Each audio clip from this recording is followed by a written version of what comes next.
শেরপুরে এবং বগুড়াতে যে নির্লজ্জ কাণ্ড তারা সংগঠিত করেছে, তারা নির্বাচনের নামে উপহাস করেছে, নির্বাচনের নামে তারা ভোট ডাকাতি করেছে, জালিয়াতি করেছে, ইলেকশন ইঞ্জিনিয়ারিং করেছে। এটা ওই শেখ হাসিনার পক্ষেই সম্ভব ছিল। শেখ হাসিনার সকল চরিত্র এই ফেসিবাদীরা শুরু করেছে।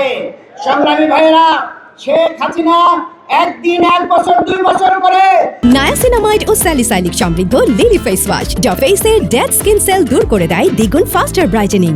17 বছরে যে কাজ করেছে, আজকের এই নব্য ফেসিবাদ গতকালকে নির্বাচনে তারা 2 মাসের মধ্যে সেই ঘটনা ঘটিয়েছে। আমরা এই ঘটনার তীব্র নিন্দা এবং প্রতিবাদ জানাচ্ছি। সংগ্রামী ভাইয়েরা, তারা ভোটের আগের দিন ওই বগুড়ার যিনি প্রার্থী ছিলেন তিনি সাংবাদিক সম্মেলন করে বলেছিলেন কোন বোরকা পরা মহিলাদেরকে ভোট দিতে দিবে না, নেকাব খুলে ভোট দিতে হবে। আজকে ইসলামের বিরুদ্ধে অবস্থান নিয়েছেন, বোরকার বিরুদ্ধে অবস্থান নিয়েছেন, যে অবস্থানটা শেখ হাসিনা নিয়েছিল।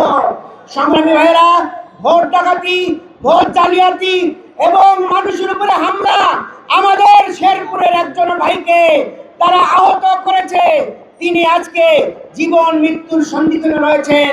সংগ্রামী ভাইয়েরা, কোন কাজ তারা বাদ রাখে নাই। আমরা বলবো আপনারা ওই ফেসিবাদের চরিত্র প্রত্যাখ্যান করুন, না হলে এই গণভোটকে যেমন প্রত্যাখ্যান করেছেন, জনগণ আপনাদেরকেও লাল কার্ড দেখানোর জন্য প্রস্তুত রয়েছে। আসুন আগামী দিনের তাদের সকল চরিত্র আমরা জনগণের সামনে উপস্থাপন করব এবং তাদের বিরুদ্ধে পাড়ায় মহল্লায় সকল জায়গায় আমরা দুর্ভেদ্য প্রাচীর তৈরি করে এই সকল নব্য সন্ত্রাসীদের, নব্য ফেসিবাদদেরকে উৎখাত করার জন্য দৃঢ় প্রত্যয় নিয়ে আমরা আজকের এই প্রতিবাদ সমাবেশ থেকে বসিয়ে দেব। সবাইকে ধন্যবাদ। আল্লাহ হাফেজ।